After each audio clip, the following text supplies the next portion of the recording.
el senador Germán Coutinho.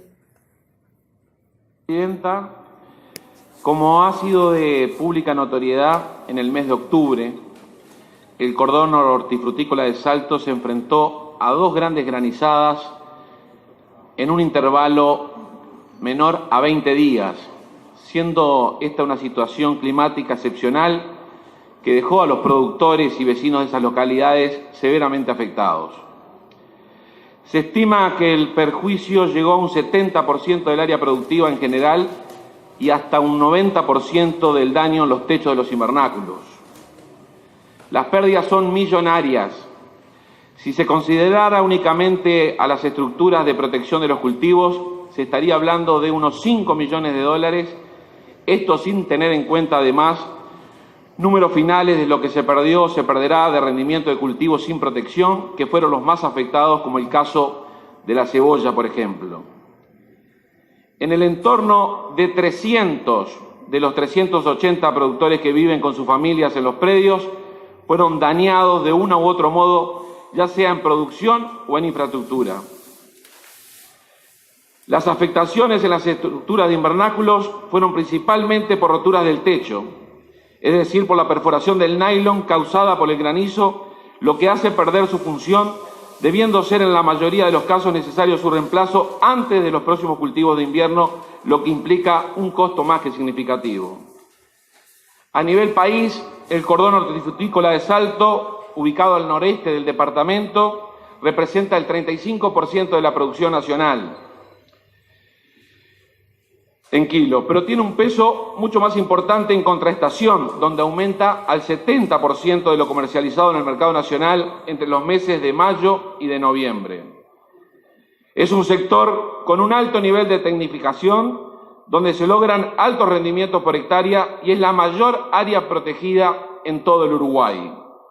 Comprende 400 hectáreas bajo techo de invernáculos, microtúneles, macrotúneles, donde se producen tomate, morrón, zapallitos, berenjenas, frutillas, melones, pepinos, chauchas, entre otros cultivos.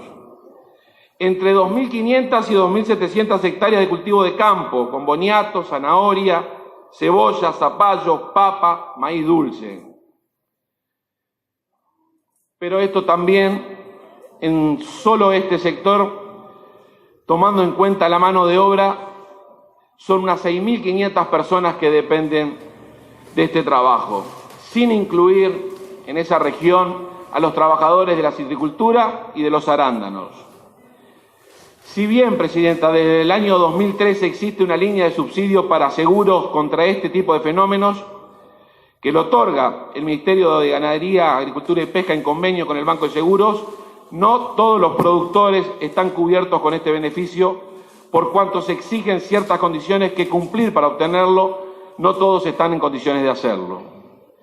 Este subsidio claramente es una herramienta importante, pero para quienes no poseen ese respaldo no se aguardan ayudas especiales, ya que el gobierno entiende que para evitar estas adversidades ya está contribuyendo de ese modo. Los daños se dieron no solo en la fruta que estaba esperando ser cosechada, sino también en plantas, ya que el tamaño de las piedras del granizo generó severas quebraduras de ramas. Hablan vecinos de muchos años que nunca vieron un granizo de esta magnitud. En conclusión, la granizada hizo que se perdieran inversiones de muchos miles, se comprometiera la fuente de producción y de trabajo de muchos miles, y es posible también que esta merma en el rendimiento de cultivo de campo se vea reflejada en un aumento de precios en los productos del mercado interno.